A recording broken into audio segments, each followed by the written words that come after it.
আসসালামু আলাইকুম, welcome back to my channel. Sharmin বলছি বিচিরোজ পেজ থেকে। কেমন আছেন আপনারা? আলহামদুলিল্লাহ। আমরা আজ একটু বিকেল বিকেল বের হয়ে গেলাম, কিছু শপিং করব। শপিংটা ছিল আমার ছেলেকে নিয়ে। আমরা প্রতি বছরই ছেলের জন্মদিনের আগে ছেলেকে নিয়ে শপিং করতে বের হই, যেহেতু এখন ও বড় হয়ে গিয়েছে, যার কারণে ওর পছন্দটাকে আমরা প্রাধান্য দিয়ে থাকি। যাই হোক, আমরা চলে আসলাম মেট্রো রেলে। আর মেট্রো রেলে দিয়ে যাব যাতে আজকে সময়টা বেঁচে যায়। বেশিরভাগ ক্ষেত্রে আমরা সময় যখন খুব কম থাকে হাতে, তখনই আমরা চলে যাই মেট্রো রেলে। আর নর্মালি আমরা সবাই বাইরে একসাথে গেলে আর মেট্রো রেল ইউজ করি না। এরপর আমরা মেট্রো রেলে ওয়েট করতে করতে আমরা চলে গেলাম মিরপুরে।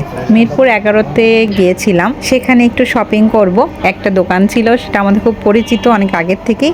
সেখান থেকে ওর জন্য কিছু ড্রেস চয়েস করে নিলাম। তো আমি একটা বেশি ভিডিও করিনি। তারপর এখান থেকে পেমেন্ট করে দিল আমার হাজব্যান্ড। ওর পছন্দ মতো জিনিসগুলো নিয়ে নিলাম আমরা, নিয়ে তারপরে এখান থেকে বিদায় নিয়ে নিলাম। আর কিছু ড্রেস ছিল আরও, সেগুলো আমরা বুকিং রেখে গিয়েছি। ওগুলোর পছন্দ হয়েছে, সাইজ ছিল না, ওনারা এনে দিবে, যার কারণে ওগুলোর জন্য আমরা অপেক্ষা করছিলাম। যাই হোক, ওর পছন্দ মতো জিনিসগুলো নিয়ে নিলাম। এরপর অবশ্যই তার সাথে জুতা লাগবে, এবং জুতার জন্য প্রত্যেকটা দোকানে গেলাম। মিরপুরটা আমাদের কাছে অতটা পরিচিত না, যেহেতু আমরা সবসময় মিরপুরে যাই না, উত্তরাতেই সবসময় অবস্থান করে থাকি। উত্তরা সব কিছু আমাদের চেনা পরিচিত।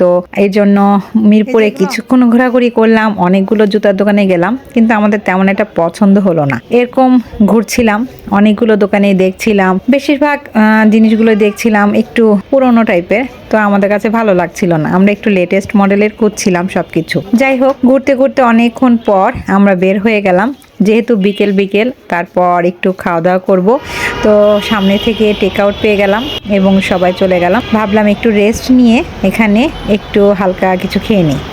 তারপর আর কি, আমরা একটু বসে পড়লাম। বসে পড়ার পর আমার হাজব্যান্ড, আমি আর আমার ছেলে তিনজন খাবারটা চয়েস করলাম, কে কী খাবো। এরপর খাবার চয়েস করার পর আমার হাজব্যান্ড চলে গেল খাবার অর্ডার দিতে।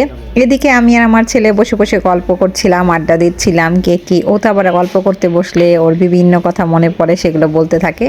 তো বসতে বসতে অনেকক্ষণ সময় হয়ে গেল, খাবার আসতে একটু সময় লাগছিল, আমরা অপেক্ষা করছিলাম। তো বলতে বলতে খাবার চলে আসলো।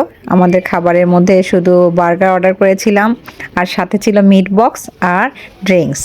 জাস্ট নাস্তাটা খাওয়ার জন্যই বসেছিলাম। তো তারপর আমরা খাবারটা অর্ডার করার পর খাবারটা সার্ভ করে দিয়ে গেল। এরপর খাবারটা এনজয় করছিলাম এবং চিন্তা করছিলাম এরপর কোথায় যাব, কি কিনবো, আর কোন জিনিসটা ও পছন্দ করে, কোন জিনিসটা কিনবে, এর উপর বলছিলাম আমরা কোথায় কোথায় যাব। তো আমার হাজব্যান্ড বললো এক কাজ করি, আমরা এখান থেকে সরাসরি আবার উত্তরায় ফেরত যাই, কারণ এখানে মনে হচ্ছে না, যেহেতু পরিচিত না, কোথায় কোথায় যাব, এর থেকে আমাদের উত্তরাই ভালো। যাই হোক, যেমন কথা সেরকমই। সাথে সাথে তারপর আমাদের খাওয়া দাওয়া শেষ করে আমরা এখান থেকে আবার মেট্রো রেলে চলে আসলাম, যেহেতু আমরা মেট্রো রেলের পাশেই ছিলাম। সেখান থেকে মেট্রো রেল দিয়ে আমরা আবার উত্তরায় চলে আসলাম। মেট্রো রেলের উপরে এসে অপেক্ষা করছিলাম, অনেকক্ষণ সময় বাকি। এই সময়টাতে একটু বসে গল্প করছিলাম, আরও যে বললাম কোথায় কি কিনবো আর কি কি বাকি আছে সেগুলো আলাপ করতে করতে ট্রেন চলে আসলো। তারপর ট্রেনে বসে আমরা উত্তরায় চলে আসলাম। উত্তরায় চলে আসার পর আমরা কোথায় যেতে পারি। যাই হোক, তারপর আমরা ওইখান থেকে একটা রিক্সা নিয়ে নিলাম। রিক্সা নিয়ে তারপর আমরা সরাসরি আমাদের যে আমের কমপ্লেক্স, সেখানে চলে এসেছি। তারপর আমরা যেই দোকানটাতে সবসময় যেয়ে থাকি অনেক বছর ধরে, এই দোকানে আমরা আসলে সবসময় আমাদের মাল দিতাম, আমাদের জুতার দোকান, সেখান থেকে এখানে সবসময় পাইকারি মাল দেওয়া হতো। এজন্য এই দোকান থেকে আমরা সবসময় কেনাকাটা করে থাকি। তো এখান থেকে জুতো নিয়ে নিলাম ছেলের জন্য, সে পছন্দ করেছে। তারপর আর কি, এখান থেকে আরেকটু গিয়ে যেয়ে তারপর ঘড়ি দেখছিলাম ওর জন্য। এই মার্কেটেরই অনেকগুলো ঘড়ির দোকান ছিল, সেই ঘড়ির দোকানগুলোতে দেখছিল নিজের জন্য। তারপর চলে গেলাম রাজুক মার্কেটে। রাজুক মার্কেটে এই দোকানটাতে ও সবসময় আসে এবং অনেক ঘড়ি কেনা হয়েছে ওর জন্য এই দোকান থেকে। তারপর ও ভাবছিল একটু নতুন কিনবে, যার কারণে এখান থেকে ঘোরাঘুরি করছিলাম অনেকগুলো দোকানে। দেখতে দেখতে আমরা আবার এখান থেকে রাজলক্ষ্মী চলে গেলাম। সেখানের এই দোকানটাও আমার অনেক বছরের পরিচিত, প্রায় 15-16 বছর হবে।